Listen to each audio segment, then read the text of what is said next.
तस्मै श्री नमः विष्णुपादाय कृष्णप्रेष्ठाय भूतले श्रीमते भक्तिवेदांत स्वामिने इति नामिने। नमस्ते सारस्वती देवे गौरवाणी प्रचारिणे निर्विशेष शून्यवादी पाश्चात्य देशतारिणे वंशाकल्पतरुभश्च कृपा सिंधु भैव च पतितानां पावनेभ्यो वैष्णवेभ्यो नमो नमः। जय श्री कृष्ण चैतन्य प्रभु नित्यानंद श्री अद्वैत गदाधर शिवासादि श्री गौर भक्त वृंद। हरे कृष्ण कृष्ण कृष्ण हरे हरे हरे राम राम राम हरे हरे। हुकम करति वाचलं पंगुलं हैतगिरिं कृपातमहं वन्दे परमानंद माधवम श्री गुरु जनतारिणम श्री चैतन्यश्वरम नम ओम विष्णुपादाय कृष्ण पृष्ठाय भूतले श्रीमते जय पताका स्वामी नामिने।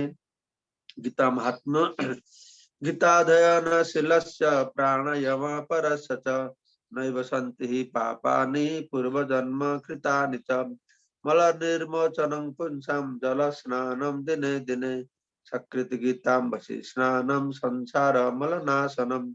गीता सुगीता कर्तव्या किमनै शास्त्र विस्तरै जा स्वयं पद्मनाभस्य मुख पद्माद्विनिसृता भारतामृत सर्वस्वं विष्णु भक्तराद्विनिसृतम्। गीता गंगोदकं पीत्वा पुनर्जन्म न विद्यते सर्वोपनिषद गावो दुग्धा गोपालनंदन पार्थवश्च भक्ता दुग्धम गीतामृतम हत एकम शास्त्रम देवकी पुत्र गीतम एक देव देवकी पुत्र एव एक मंत्रस्तस्य नमानि जानि कर्माप्यकं तस्य देवस्य सेवा। हरे कृष्ण कृष्ण कृष्ण हरे हरे हरे राम राम राम हरे हरे। ओम नमो भगवते वासुदेवाय ओम नमो भगवते वासुदेवाय ओम नमो भगवते वासुदेवाय। तो গতকালকে আমরা শ্রবণ করলাম কিভাবে অব্যক্তা ব্যক্ত সর্বা প্রভবন্তি হরাগমে। ব্রহ্মার যখন দিন শুরু হয় তখন সেই অব্যক্ত থেকে অব্যক্ত অবস্থা থেকে সমস্ত জীব সকল আবার প্রকাশিত হয়। আবার রাত্রাগ্রমে প্রলিয়ন্তে রাত্রি আসে আবার তারা লীন হয়ে যায় তত্রেব অব্যক্ত সংযকে সে অব্যক্তের মধ্যে আবার তারা লীন হয়ে যায়। তো এইভাবে এই জীব সকল জীবভূত মহাভূত এই সবাই দরজাটা বন্ধ করি আওয়াজ হচ্ছে।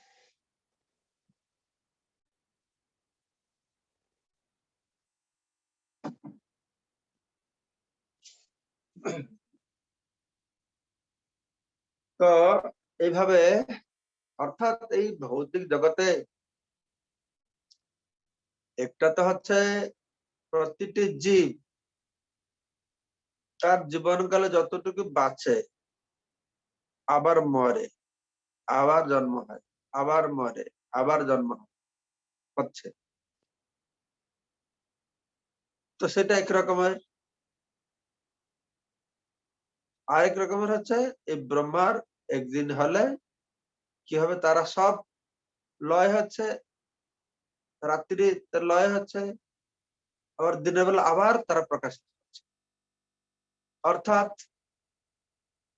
এখানে বোঝা আছে যে যতদিন ভৌতিক জগতে আমরা থাকবো এটা দিয়ে যেতে হবে।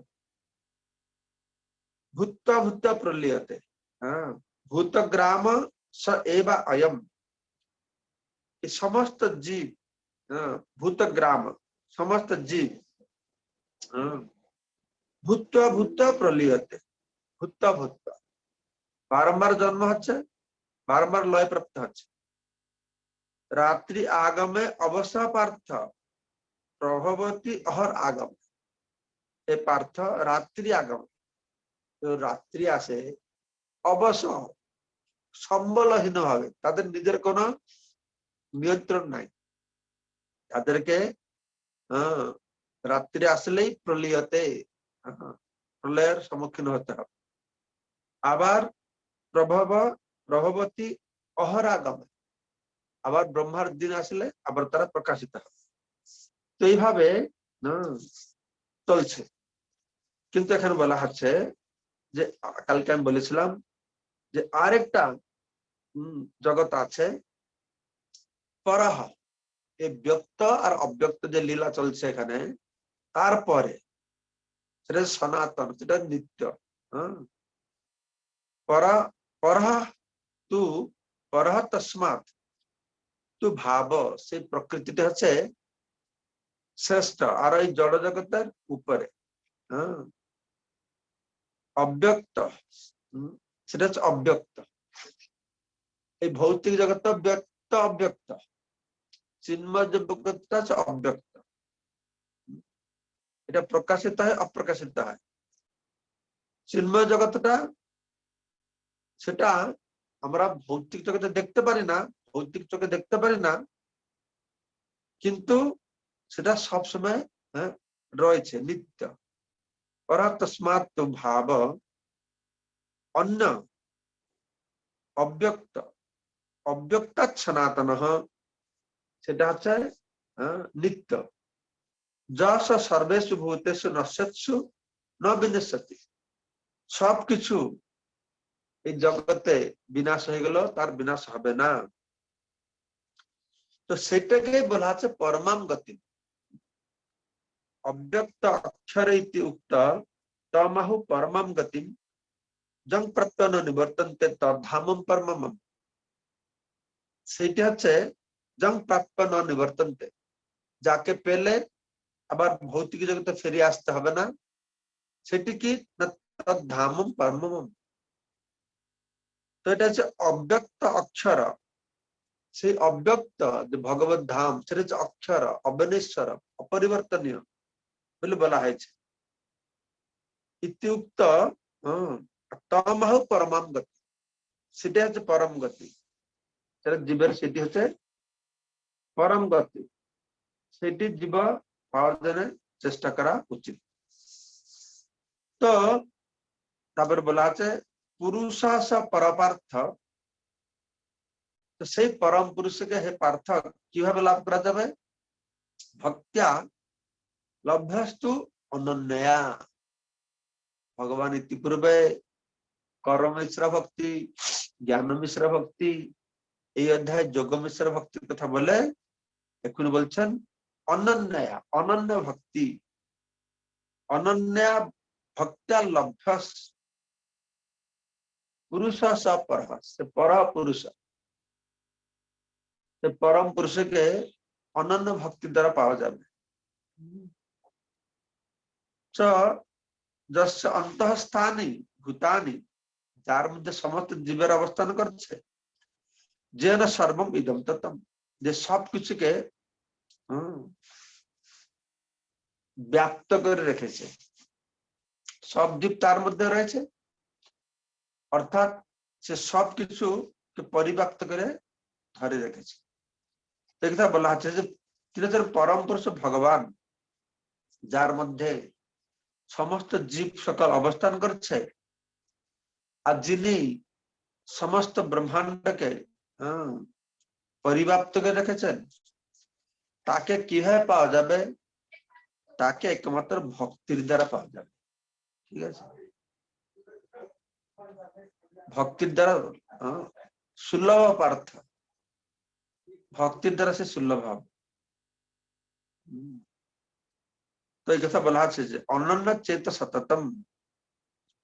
এই শ্লোকে যে সহজ পন্থাটি কি, আগে যোগের কথা বলা হলো, কি রকম এখানে রেখে ধ্যান করতে হবে, তারপরে কি কি করতে হবে, কত কি তোমার সব শুনেছো। তখন কি মনে করছো পারবে? তোমরা পারবে না, আমরা কেউ পারবো না।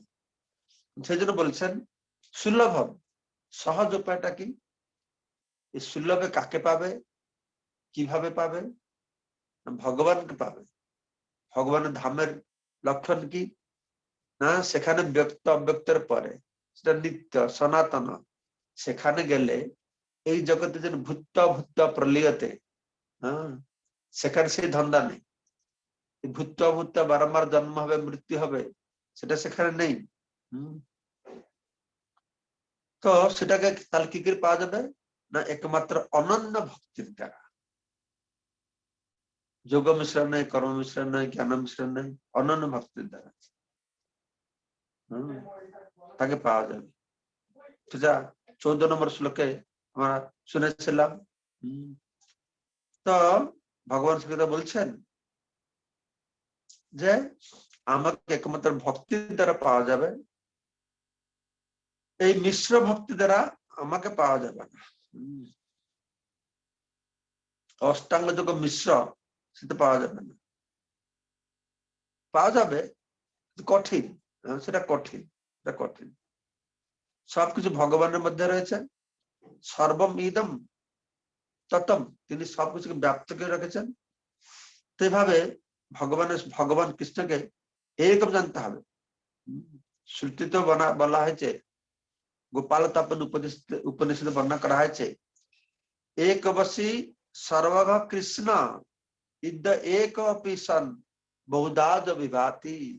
সেই কৃষ্ণ তিনি এক হয়েও তিনি সর্বত্র রয়েছেন, পরমাত্মা রূপে তিনি সর্বত্র বিদ্যমান করেছেন। তো এইভাবে আমাদের এই শ্লোকটিকে বুঝতে হবে, সর্বমিদম ভক্তির দ্বারা একমাত্র জানতে পারি। তো আজকে আমরা আলোচনা করব যে যোগীরা কিভাবে, যোগীরা গেলে তারা ফেরে না, কারা ফেরে না, কারা ফেরে আসে। যত্র কালে চ অনাবৃত্তিম আবৃত্তিম চৈব যোগিনঃ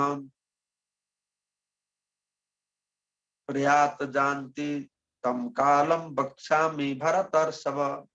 হে ভরত শ্রেষ্ঠ, বক্ষ্যামি আমি তোমাকে বর্ণনা করে বলবো। কি বলবো? যত্র কালে তু অনাবৃতম যত্র কালে প্রয়াত জানতি তম কালম, যে সময় মৃত্যু হলে, কার যোগীদের মৃত্যু হলে, এই অর্ডিনারি লোকেদের কথা বলা আছে না, যারা সাধনা করছে তাদের কথা বলা আছে।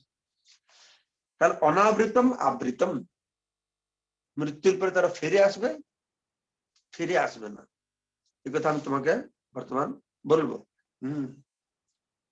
তো এখানে ভগবান 21 নম্বর লোকে বলেছেন যে যারা ভগবানকে পাবে তারা ফিরে আসবে না। মাং প্রাপ্ত জং প্রাপ্ত ন নিবর্তন্তে তদ্ধামম পরমম, যাকে পেলে এখানে আর ফিরে আসতে হবে না, সেই পরম ধাম। তাহলে এক্স্যাক্টলি সে জিনিসটা কি জিনিস, কিভাবে গেলে সে ফিরে আসে, কিভাবে ফিরে আসে না। তো ভক্তরা তো ত্রিগুণাতীত, তারা তো ভক্তের কোন সমস্যা নেই, তারা ত্রিগুণাতীত। জ্ঞানী যোগী এদের মধ্যে, তাদের মধ্যে জ্ঞানী যোগী কর্মী, তাদের মধ্যে কে ফিরে আসবে, কে ফিরে আসবে না। তো সে কথা ভগবান বলছেন, তো কালম অর্থাৎ সেই রাস্তা, কে ফিরে আসবে, কে ফিরে আসবে না, সে কথা তিনি বর্ণনা করবেন। ভগবানের ধামে গেলে তো সে তো ভক্ত, তারা কোনোদিন ফিরে আসবে না, এটা আলাদা ব্যাপার। তো সাধারণভাবে যোগীরা কি হবে তাদের অবস্থা, সে কথা ভগবান বলছেন যে কারা ফিরে আসবে, কারা ফিরে আসবে না। তো কারা ফিরে আসবে না, না অগ্নির জ্যোতির আহা শুক্ল সন্মাস উত্তরায়ণম তত্র প্রয়াতা গচ্ছন্তি ব্রহ্ম ব্রহ্ম বিদো জনঃ। তো কোন সময় মরলে, কোন সময় দেহত্যাগ করলে সে যোগী আর ফিরবে না, কোন সময় দেহত্যাগ করলে সে ফিরে আসবে। তো এখানে ভগবান শ্রীকৃষ্ণ এই শ্লোকে বলছেন যে অগ্নি জ্যোতির অহ শুক্ল অগ্নি যারা ব্রহ্মবিদ পুরুষগণ যোগীগণ তারা অগ্নি জ্যোতি দিন শুক্লপক্ষ আর উত্তরায়ণ যে 6 মাস তত্র প্রয়াত এই সময় যদি তারা দেহত্যাগ করে গচ্ছন্তি ব্রহ্মবিদ জনা তারা কি করে না সেই ব্রহ্মকে লাভ করে তারা ব্রহ্মকে লাভ করে তো এইভাবে তারা আর এখানে ফিরে তাদের কি গতি হবে না তারা ব্রহ্মকে লাভ করবে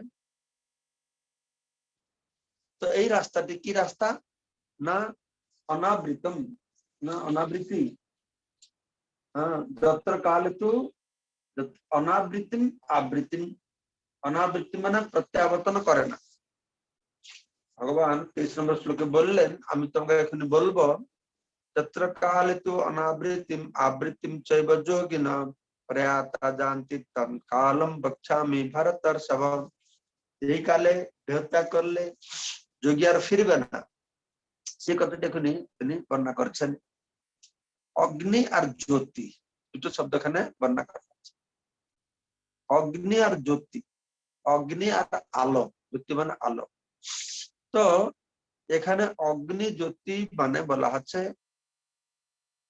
অগ্নির যে অধিষ্ঠাত্রী দেবতা জ্যোতির অধিষ্ঠাত্রী দেবতা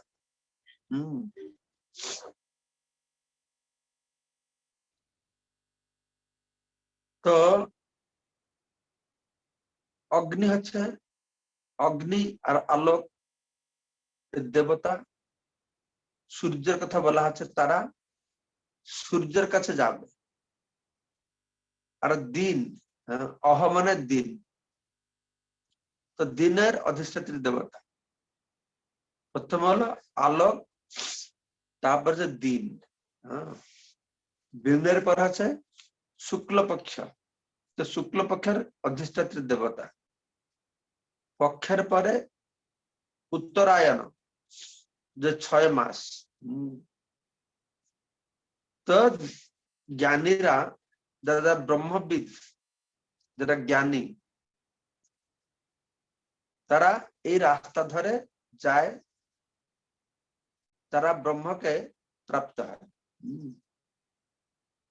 তারা ব্রহ্মকে প্রাপ্ত হয়ে থাকে তারা কি করে অগ্নি দেবতাকে পৌঁছায় অগ্নি দেবতা সেখান থেকে তারা কোথায় যায় না দিনের দেবতার কাছে যায় সেখান থেকে কোথায় যায় পক্ষ দেবতার কাছে যায় সেখান থেকে কোথায় যায় তারা উত্তরায়ণ দেবতার কাছে যায় এই ছান্দজ্ঞ উপনিষদেটা বর্ণনা করা আছে এই শ্লোকে যে এই দুটো শব্দ ব্যবহার করা হলো অগ্নি আর জ্যোতি যেটা বললাম এই অগ্নি জ্যোতি হচ্ছে আলোকের অগ্নি জ্যোতি আলোকের প্রিজাইডিং ডেইটি দেবতা মানে অধিষ্ঠাত্রী দেবতা তো অহ যেরকম বললাম শুক্লপক্ষে বললাম সন্মাস বললাম তো সেখানে আরেক দুটো ঢুকাতে হবে যেরকম বৎসর দেবতা বৎসর শুক্লপক্ষের দেবতা মাসের দেবতা বৎসরের দেবতা সেগুলো জানতে হবে সে কথা বর্ণনা করা হচ্ছে যে মৃত্যুর সময় যদি কেউ যে মৃত্যু সংস্কার করে বা না করে তারা করে বা না করে তারা এই আলোকের অধিষ্ঠাত্রী দেবতার কাছে যায় আলোকের অধিষ্ঠাত্রী দেবতা থেকে তারা দিনের অধিষ্ঠাত্রী দেবতার কাছে যায় দিনের অধিষ্ঠাত্রী দেবতার কাছ থেকে পক্ষের অধিষ্ঠাত্রী দেবতার কাছে যায় পক্ষের শুক্লপক্ষের অধিষ্ঠাত্রী দেবতার কাছ থেকে তারা উত্তরায়ণ 6 মাস দেবতার কাছে যায় আর সেখান থেকে তারা বছরের অধিষ্ঠাত্রী দেবতার কাছে যায়। সেখান থেকে তারা কি করে না সূর্যের অধিষ্ঠাত্রী দেবতার কাছে যায়। সেখান থেকে তারা চন্দ্রের অধিষ্ঠাত্রী দেবতার কাছে যায়। সেখান থেকে তারা বিদ্যুৎ অধিষ্ঠাত্রী দেবতার কাছে যায়। তো সেখানে কোন দিব্য সেখান থেকে কোন একটা দিব্য মানে মানুষ নয়, দিব্য কিছু শরীর তাদের কি করে না তাদেরকে ব্রহ্মতে নিয়ে যায়। তো এইটা হচ্ছে রাস্তা। দেবজ ব্রহ্মতে তারা যায়। যারা এই রাস্তা নিয়ে যায় তারা আবার এই জগতে ফিরে আসে না। তো এটার মানে হচ্ছে এটাই যে যখন কোন ব্যক্তি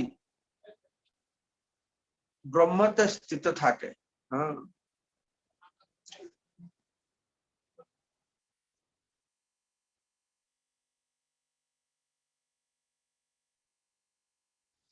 যারা ব্রহ্মস্থিত ব্যক্তি তাদের ছেলে মেয়ে তাদের শিষ্য তারা কেউ মৃত্যু সময়ে যে সব বিধিবিধান শ্রাদ্ধ আছে তারা করুক বা না করুক, যেহেতু তারা সাধনা করেছে তাই তারা এই রাস্তা গ্রহণ করে। প্রভুপাদ বলছেন কেউ সাধনা করে হোক বা বিনা সাধনায় হোক, এই অবস্থায় দেহ রক্ষা করে অগ্নি জ্যোতির অহ শুক্ল সন্মাসা উত্তরায়ণ। বাই চান্সও তাদের দিনের বেলা মৃত্যু হলো, শুক্লপক্ষ ছিল, উত্তরায়ণ ছিল, তাদের গতিও এইরকম হবে। এইরকম যেন আলোক থেকে শুরু করবে, তারপরে আলোক থেকে দিন, দিন থেকে মাস, মাস থেকে পক্ষ, পক্ষ থেকে বৎসর, বছর থেকে সূর্য, সূর্য থেকে চন্দ্র, তারপরে ব্রহ্মতে তারা প্রবেশ করবে। লাইটনিং আছে, কি আছে এটা বিদ্যুৎ আছে। তো সেখানে এইভাবে করে তারা যাবে, তারা আর এখানে ফিরে আসবে না। তারা এই ভৌতিক জগতে তারা আর এই মর্তলোকে তারা আরো ফিরে আসবে না। তো এইভাবে যে রাস্তায় গেলে যে সময় মরলে আর ফিরে আসবে না সে কথা বর্ণনা করা আছে। ঠিক আছে,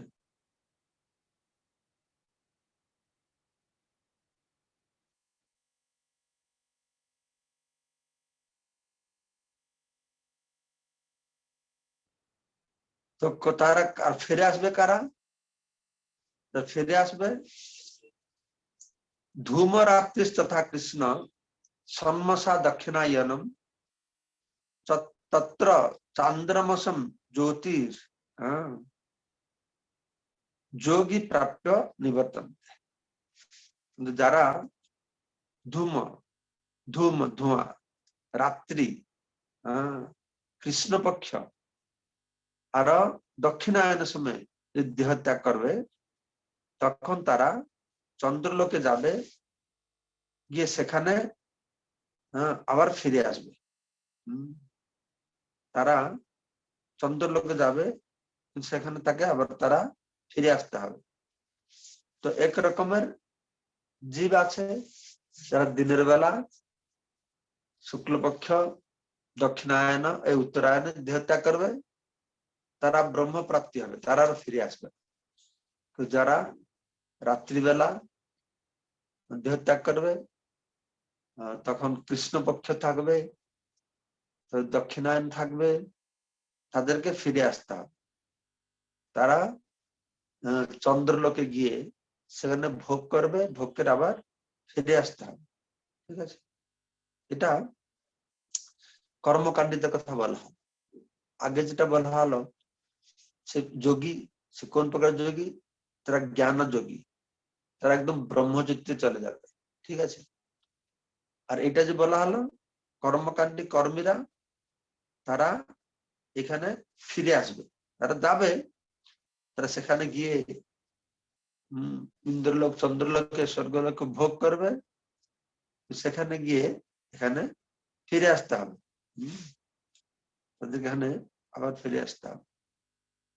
তো কিন্তু এরপর বলা হচ্ছে এরা তো ফিরে আসতে হবে, একদল আছে তারা গিয়ে আর ফিরবে না, আরেক প্রকার তারা গিয়ে ফিরে আসবে। তো আর এখানে বৈদিক মতে জগৎ থেকে দেহ থেকে দুটি মার্গ রয়েছে, একটি শুক্ল আর একটি কৃষ্ণ। শুক্ল মার্গের দেহ ত্যাগ করলে ফিরে আসতে হবে, কৃষ্ণ মার্গের দেহ করলে কৃষ্ণ মার্গ ফিরে আসতে হয় না, আর কৃষ্ণ মার্গের দেহ ত্যাগ করলে ফিরে আসতে হবে। তো এই দুটো রাস্তার কথা বর্ণনা করা হলো, শুক্ল রাস্তা, কৃষ্ণ রাস্তা। শুক্ল পক্ষে গতি হতে জগৎ শাশ্বত মতে। তো বৈদিক মতে যদি শুক্ল দুটো মার্গ আছে, শুক্ল পক্ষে করবে তাহলে কি হবে? একয়া জাতি অনাবৃতিম অনয়া আবৃত পুনঃ। দুটো রাস্তা আছে, শুক্ল কৃষ্ণ গতি এতে, এই দুটি রাস্তা, শুক্ল রাস্তা কৃষ্ণ রাস্তা। বৈদিক মতে জগৎ বৈদিক বৈদিক জগৎ শাশ্বত মতে তো দুটো রাস্তা আছে, একয়া জাতি অনাবৃতিম অনয়া আবর্তিত পুনঃ। একটি রাস্তা গ্রহণ করলে স্যার ফিরবে না, আরেকটি রাস্তা গ্রহণ করলে তাকে ফিরে আসতে হবে। ঠিক আছে, বুঝা গেল? কিন্তু ভগবান বলতে চাইছেন কিন্তু এই দুটো ছাড়া আরেকটা রাস্তা আছে। কর্মকাণ্ডী তারা ভালো কর্মটর্ম করে, তারা যাবে ভোগ করে চলে আসলো। জ্ঞানীরা তারা ব্রহ্মযুদ্ধে যাবে আর ফিরবে না। ভক্তরা তারা তাদের এই দুটোর সঙ্গে কোনো সম্পর্ক নাই, তারা এটা নিয়ে তারা মাথা ঘামায় না। আমি শুক্লপক্ষে মরবো না কৃষ্ণপক্ষে মরবো, উত্তরায়ণে মরবো না দক্ষিণায়নে মরবো, দিনের মরবো না রাত্রে মরবো, ভক্তরা যখনই মরুক তাদের কোনো সমস্যা নেই। নয়তে স্মৃতি পার্থ জানন যোগী মুহ্যতি কশ্চিন তস্মাৎ সর্বেষু কালেষু যোগ যুক্ত ভবার্জুন। ন এতে শ্রুতি, শ্রুতি মানে রাস্তা মার্গ, ন এতে শ্রুতি জানন পার্থ জানন, হে পার্থ যোগীরা মুহ্যতি কশ্চন, যোগীরা তারা কোন সময় কশ্চন কোন সময় তারা কখনো মোহগ্রস্ত হয় না। ন মানে মোহ, ন এতে শ্রুতি পার্থ জানন যোগী মুহ্যতি কশ্চন, হে পার্থ এতে শ্রুতি এই দুটো রাস্তা সম্পর্কে জেনে ভক্ত যে সে কোনোদিনই মোহিত হয় না। তস্মাৎ সর্বেষু কাল যোগযুক্ত হবার জন্য, সেজন্য হে অর্জুন তুমি সবসময় যোগী হও। যোগযুক্ত মানে ভগবানের সঙ্গে যুক্ত হও, ভক্তির মাধ্যমে ভগবানের সঙ্গে যুক্ত হও। অর্থাৎ ভক্তি যে করবে, যে ভক্তের জন্য, তার জন্য কি হবে না, সে এইটা নিয়ে মাথা ঘামাবে। যখনই তার মৃত্যু হবে সে ভগবত ধামে চলে যাবে। বেদেষু যজ্ঞেষু তপসু চৈব দানেষু যৎ পুণ্য ফলম প্রদিষ্টম অত্যেতি তৎসর্বম ইদম বিদিত্বা যোগী পরম স্থানম উপৈতি চ আদ্যম। তো এখানে যোগী যোগী বারম্বার বলা হচ্ছে, এটা সুস্পষ্ট হওয়া উচিত। এই যোগী শব্দটা কর্মযোগী বা জ্ঞানযোগী বা ধ্যান যোগীর জন্য বলা হচ্ছে না। কর্মযোগীর গতি, জ্ঞানীর যোগী ভক্তি এসব বলা হয়ে গেছে। এখন যে শব্দটা বলা হচ্ছে এটা ভগবান নিশ্চয়ই ভক্তের জন্য বলছেন। তিনি বলছেন যে এইভাবে যোগী परम स्थानम उपैति चाद्यम, সে পরম স্থান পাবে, এই যাওয়া আসার স্থান না। সে কি হবে না, এই দুটো রাস্তা সম্পর্কে জেনে সে মোহিত হবে না। তার এই দুটো রাস্তায় যাবো ফিরবো, কোন সময় মরবো কোন সময় মরবো না তার চিন্তা করে না। তারা ভগবত ভক্তি করে থাকে, ফলে তারা একটা পরম স্থান পাবে, পরম স্থান পাবে। তো ভক্তি যোগ অবলম্বন করলে কোনটাই তার বাদ যাবে না।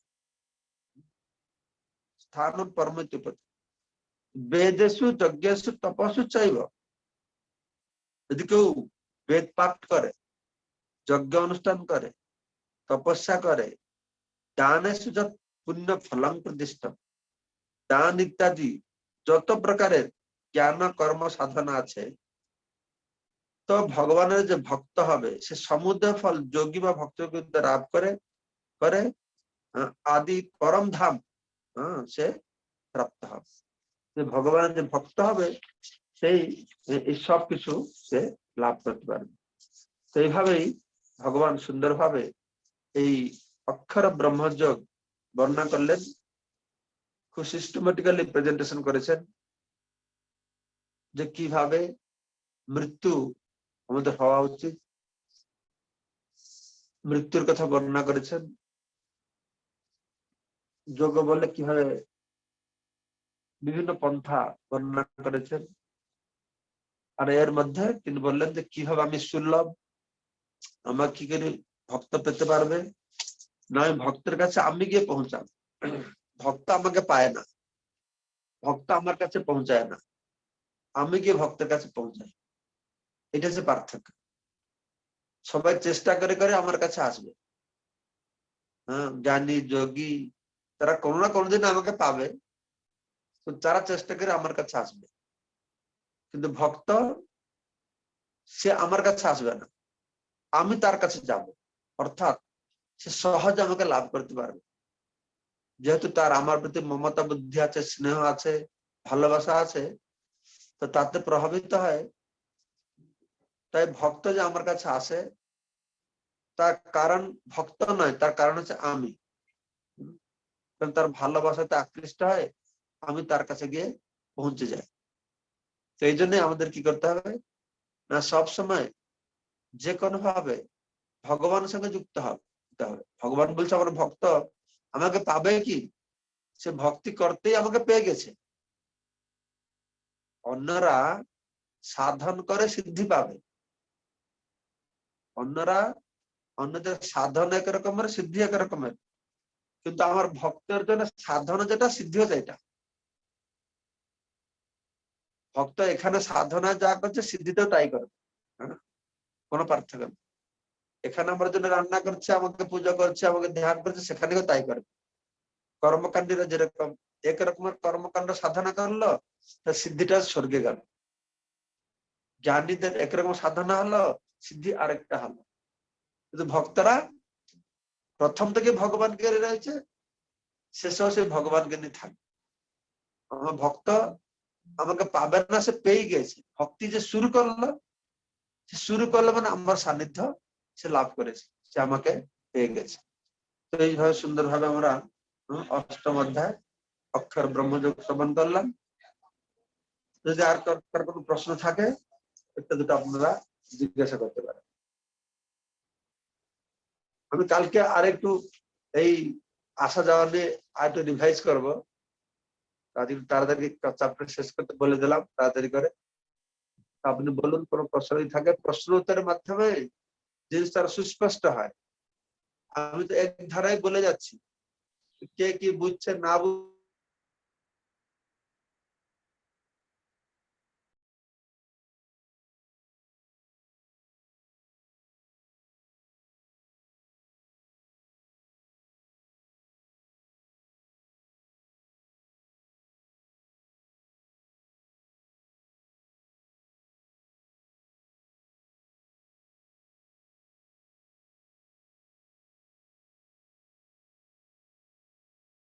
হিসাবে অত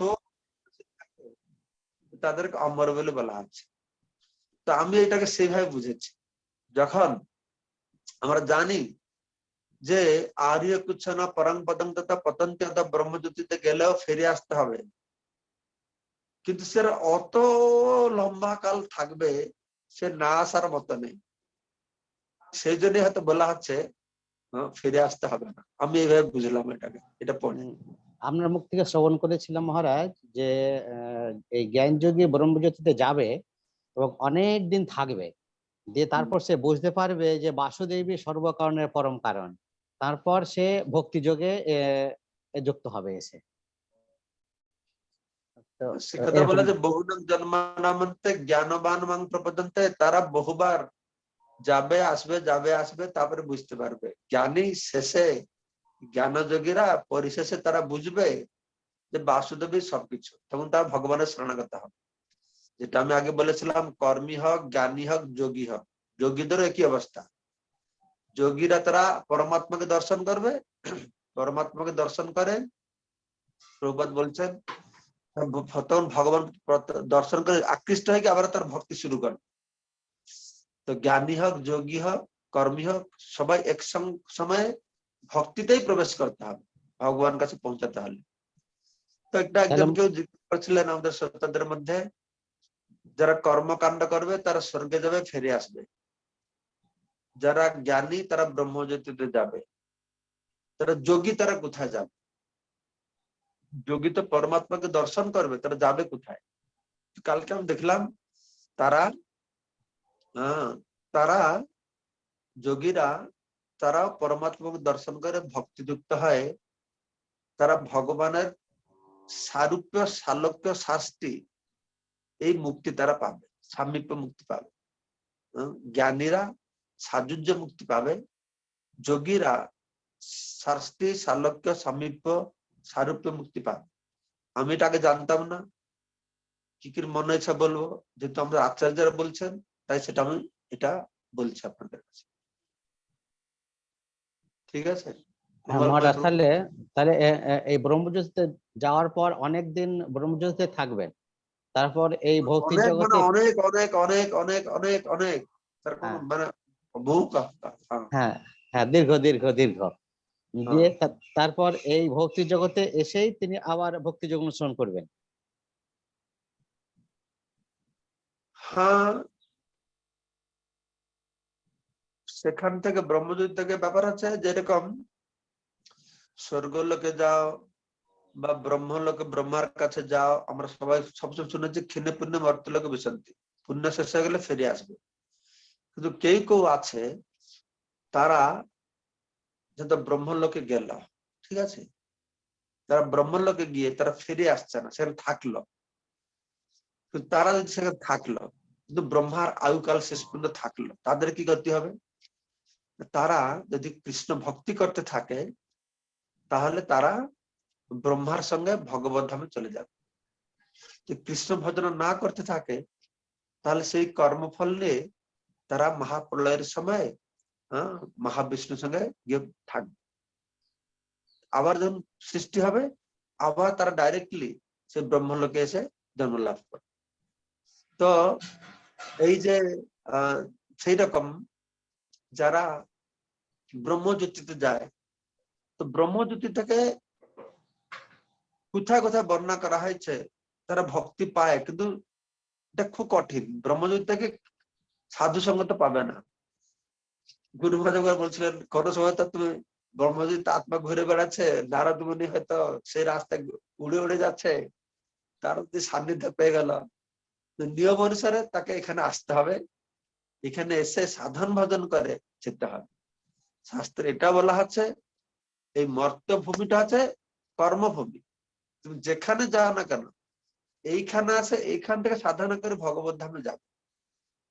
বৃহৎ ভাগবতামৃতে গোপকুমারের কথা বর্ণনা করা হয়েছে, তাতেও সে কথা বলা হয়েছে, সে যেখানে গেছে তাকে আবার ফিরে আসতে হয়েছে, এখানে সাধনা করে সে আবার গিয়েছে। অর্থাৎ যেখানে যেখানে যাবে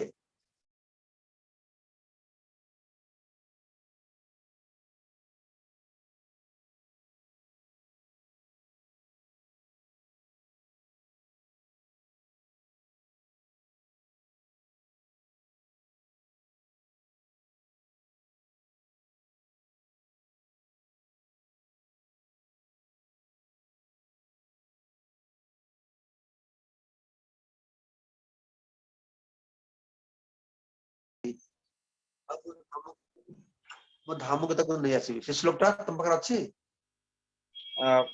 ଅଧା ଅଧା ମନେ ଅଛି ସେଟା, ସେଥିପାଇଁ ମୁଁ ଆପଣଙ୍କୁ ପଚାରିଲି ଯେ ହଁ ନ କି? ସ୍ମରାମି ମତ ଭକ୍ତ ନ ସ୍ମରାମି ଗରୁଡ ସନ୍ଧାରପ ନୟାମି କଣ କଣ ଏମିତି ଅହಂ ମନେ ପଡୁନି। ଅହಂ ସ୍ମରାମି ହୟା ନୟାମି ମଦ୍ ଧାମ, ଗୋଟେ ଶ୍ଲୋକ ଅଛି ବରାହ ପୁରାଣରେ ଅଛି, ଏଟା ଖୋଜିକି ବାହାର କରିବାକୁ ପଡିବ।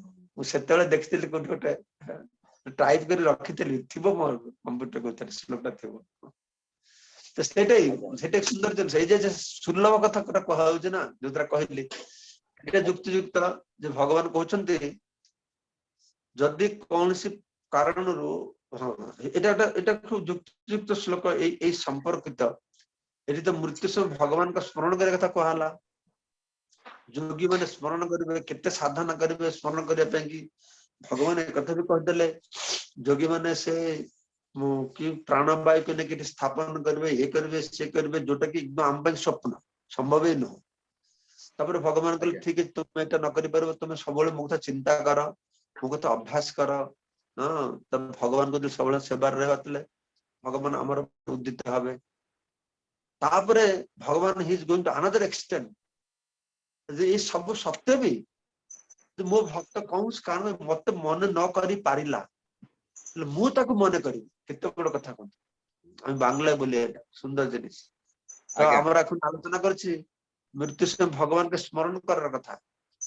ভগবান বললেন যে স্মরণ যোগীরা কিভাবে স্মরণ করে, জ্ঞানীরা স্মরণ করে, সে প্রাণবায়ুকে এখানে রাখতে হবে, আমাকে ধ্যান করতে হবে, সবকিছু বলা হলো, যেগুলো আমাদের জন্য স্বপ্ন, অসম্ভব। তো ভগবান বললেন যে কিন্তু আমার ভক্ত যে যে সে প্র্যাকটিস করবে, অভ্যাস করবে, সবসময় করতে থাকবে, যেহেতু সে আমাকে ভালোবাসে, তাই সে আমাকে স্মরণ করতে পারবে। এই কথা বলার পরে শেষে বলছেন যদি কোনো কারণবশত কফবাত পিত্ত কণ্ঠ অবরুদ্ধ হয়ে গেল, কিছু কারণবশত যদি ମୋ ভক্ত মতে মনে ন କରି পারে, তাহলে অহম স্মরামি মদ ভক্তম, তাহলে ମୋ ভক্তକୁ ମୁଁ স্মরণ କରିବି। আমার ভক্তকে, ভগবান আমার ভক্তকে আমি স্মরণ করবো, ভক্ত আমাকে স্মরণ না করতে পারে। তার মানে এটা কত নির্ভরযোগ্য একটা পন্থা, এই ভক্তিটা কতটা একটা নির্ভরযোগ্য পন্থা। তো আমরা যদি শুধু আমাদের কি করতে হবে না, সাধু গুরু বৈষ্ণবদের সান্নিধ্যে থেকে এই ভক্তের থাকার জন্য চেষ্টাটা করতে হবে, বাস। আর সবকিছু ভগবান দায়িত্ব নেবে। এই রাস্তাটা ছেড়ে যেন আমরা না পালাই, এই থাকার দায়িত্বটা আমাদের। ছেড়ে পালালে ভগবান কিছু করতে পারবে না। কিন্তু আমরা যদি এখানে পড়ে থাকি, ভালো হোক মন্দ হোক, আমি উন্নত ভক্ত হই, শ্রেষ্ঠ ভক্ত হই, ভুল হোক ঠিক হোক, সবসময় সাধুগুরু বৈষ্ণবদের সান্নিধ্যে থেকে তাদের নির্দেশকে মধ্যে পড়ে থাকি, তাহলে নিশ্চিত রূপে ভগবান এটা নির্ভরযোগ্য পন্থা এটা দিয়েছেন, যে তিনি বলছেন যে আমার ভক্ত আমাকে মনে না করতে পারলে আমি তাকে মনে করবো, ভগবান আমাদেরকে মনে করবে, আমি তাকে মনে করবো, আর আমার ধামে তাকে নিয়ে আসবো। সুন্দর কথা বরাহ পুরাণ এটা বলেছে। সিদ্ধাম গোবিন্দ প্রভু। ধন্যবাদ মহারাজ। হরে কৃষ্ণ। সিদ্ধাম গোবিন্দ প্রভু। ধন্যবাদ মহারাজ। ধন্যবাদ। লাস্ট শ্লোকে 28 নম্বর শ্লোকে বলছে বেদেশু যজ্ঞেশু তপস্যু চাইব দানেশু যৎপুণ্য ফলম প্রদিষ্টম। এইখানে লাস্ট বলছেন যে যারা ভক্তি মার্গ অবলম্বন করে বেদ অধ্যয়নের ফল, ব্রতের ফল, যজ্ঞের ফল সবকিছু প্রাপ্ত করবে এবং সকাম কর্ম ফলও প্রাপ্ত করবে। হ্যাঁ, তারপরে লাইনে বলছে শেষে পরম ধাম প্রাপ্ত করবে। হ্যাঁ, সকাম কর্মের ফল প্রাপ্ত হয়, তবে তো পরম ধাম প্রাপ্ত করবে। দুটোই সকাম কর্ম ভগবান ভক্ত যদি কে হয়ে থাকে আমার কোন কারণ মতে, আগে আমরা আলোচনা করেছি না, আগে আলোচনা হয়েছে যে সন্নিষ্ঠ আছে না কি পরনিষ্ঠ, আমার হ্যাঁ হ্যাঁ হ্যাঁ হ্যাঁ মানে মিশ্রা ভক্তি যদি কেউ যদি কেউ স্বর্গে যেতে চাইবে সে স্বর্গে ফিরে আসবে, ফিরে ঠিক আসছে। আছে। হ্যাঁ ভগবত ভক্তি করছে, একটু স্বর্গে যাওয়ার বাসনা আছে, তাহলে ভগবান কি করবে, তাকে স্বর্গ উপভোগটা করিয়ে, যে তার ভক্তি করছে ভগবানের জন্য, তাকে ভগবত ধামে নিয়ে যাবে।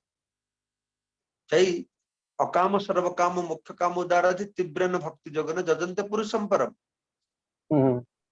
সে পরম পুরুষকে ভজন যদি করে তাহলে ভগবান কি করবে, তার সকাম কামনা বাসনকে পূর্ণ করিয়ে দিয়ে তাকে আবার ভগবত ধামে নিয়ে যাবে।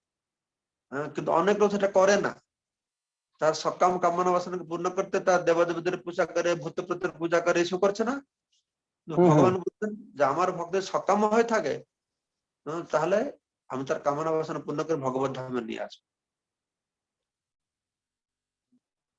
ঠিক আছে, ঠিক আছে, ঠিক আছে। তার মানে তার তারপরে কেন্দ্রে থাকবেন ভগবান, ভগবানের কেন্দ্র করে সকাম কর্ম করছে, সকাম বাসনা আছে ওর ভিতরে। আমরা করবো না, আমরা করবো না। যদি কেউ সকাম আছে তাদের জন্য বলা আছে, সকাম আছে তো ভগবানকে পূজা কর। ভগবানকে আস্তে আস্তে প্রার্থনা করছে। ভগবানকে পূজা করলে আস্তে আস্তে হয়তো দুটো রাস্তা আছে, দুটো রাস্তা আছে। ভগবান তোমার কামনা বাসনকে পূর্ণ করিয়ে তার কাছে নিতে পারে, বা কামনা বাসনটাকে দূরীভূত করে দিতে পারে, তাই না? ভগবান ধ্রুব মহারাজ তার কামনা বাসনা ছিল, ভগবানকে ডাকলো, তাই না? বাবার মতন বাবা বলতে পারো আমার বড় পজিশন পাবো। ভগবানকে দেখে পড়লো, কি তুমি চাও? না আমি আর কি চাইবো, কাজ খুঁজছিলাম, আমি হিরে পেয়ে গেছি। না বাবা বললে হবে না, তুমি তো আমাকে ডেকেছ বড় পদ পাওয়ার জন্য, তুমি বড় পদ নিতে হবে তোমাকে। 36,000 বছর থেকে ভোগ করার পরে তারপরে যেতে হলো। গুরু মহারাজ বলছিলেন যে সেই জন্য আমাদের খুব কেয়ারফুল থাকতে হবে, নাহলে ধ্রুব মহারাজের মতন 36,000 বছর বয়ে থেকে যেতে হবে। বুঝতে পারছ? তারপরে সুরভি গোপিকা দেবী দাসী। হ্যাঁ কৃষ্ণ মহারাজ, ধন্যবাদ, প্রণাম আপনার চরণে। মহারাজ আমার প্রশ্নের উত্তর অলরেডি আমি পেয়ে গেছি। তারপরে বলছিলাম যে ওই মহারাজ যখন ওই যে ভক্তরা সারা জীবন ধরে ভক্তি করলো, কিন্তু অনেক সময় অসুস্থতার জন্য ভক্তরাও যে অপারেশন থিয়েটারে যদি দেহ রাখে, ওই সময় তো মহারাজ ওই যে এমনকি কণ্ঠী মালা পৈতা সবই খুলে নেওয়া হয়। ওই অবস্থা অজ্ঞান অবস্থায় যদি দেহ রাখে তখন হচ্ছে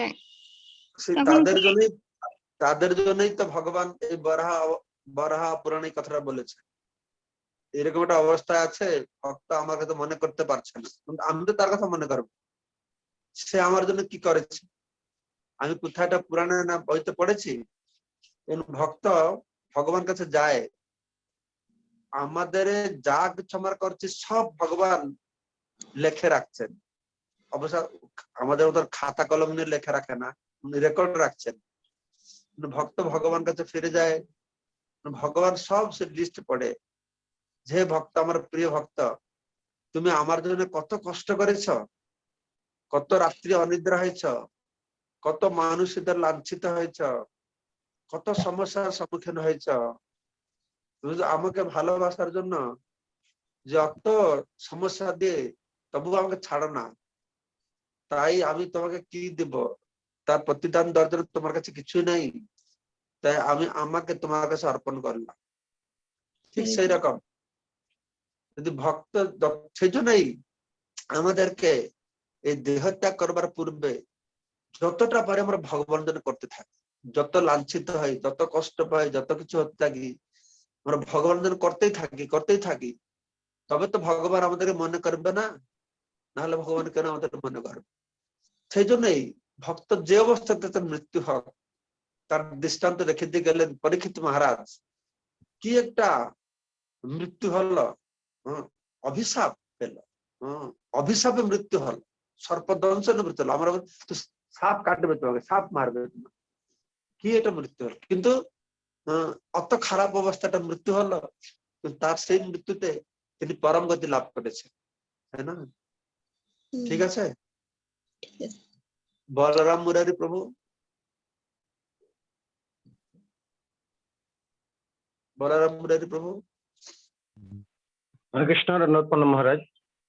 ধন্যবাদ মহারাজ, আপনার ক্লাস শুনতে খুবই ভালো লাগছে। মহারাজ আমার প্রশ্ন ছিল কি, আপনার প্রশ্ন যে ছিল সেগুলো উত্তর দিয়েছেন। তো মহারাজ আবার একটা প্রশ্ন ছিল কি মহারাজ, যে ব্রহ্মা পদ কি যে কোনো জীব পেতে পারে? তপস্যা বলা হচ্ছে যে কোনো জীব ব্রহ্মপদ হতে পারে, কিন্তু ব্রহ্মপদ পাওয়ার জন্য সেই যোগ্যতা তার যখন হবে সে পাবে।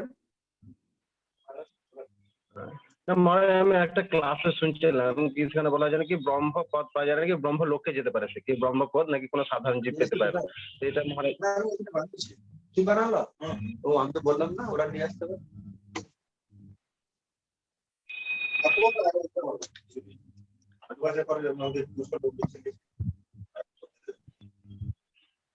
তো কি বললো? এই দরজা বন্ধ করো। মন্দিরে একটা ক্লাসে শুনছিলাম, বলছিল কি ব্রহ্মা নাকি কোনো জীব পেতে হতে পারে না, কোনো সাধারণ জীব। হ্যাঁ, ব্রহ্ম লোকে যেতে পারে নাকি এরকম। যে কোনো জীবী সেইরকম যদি ব্রহ্মপদ লাভ করতে পারে,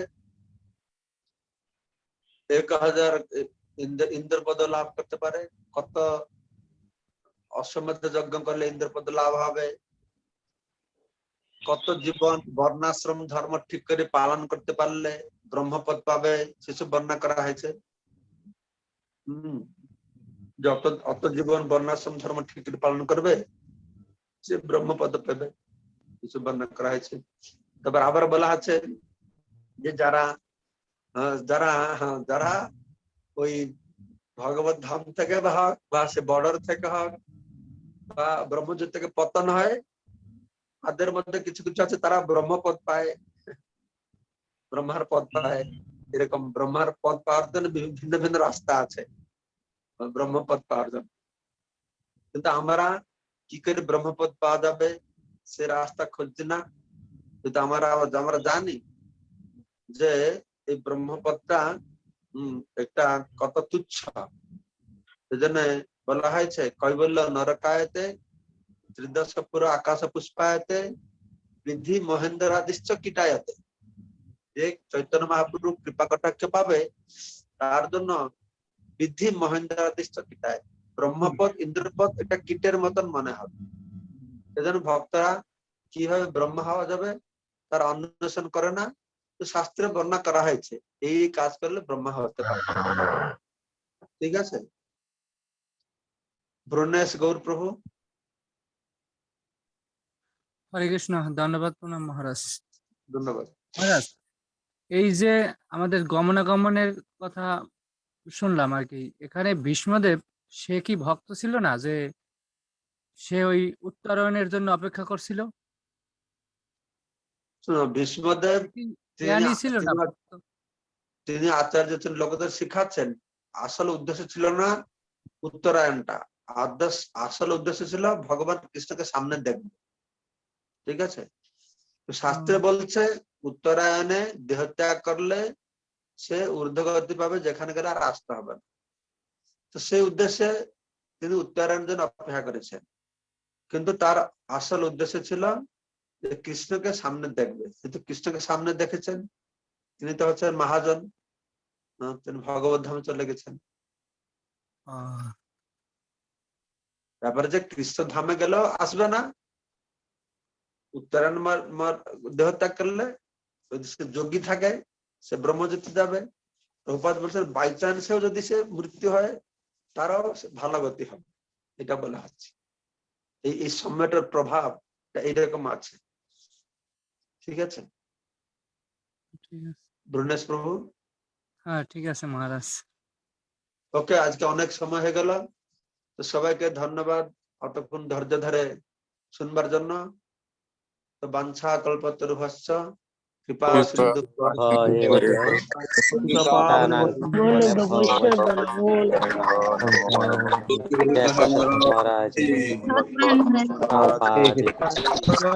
পাবন গুরু মহারাজ।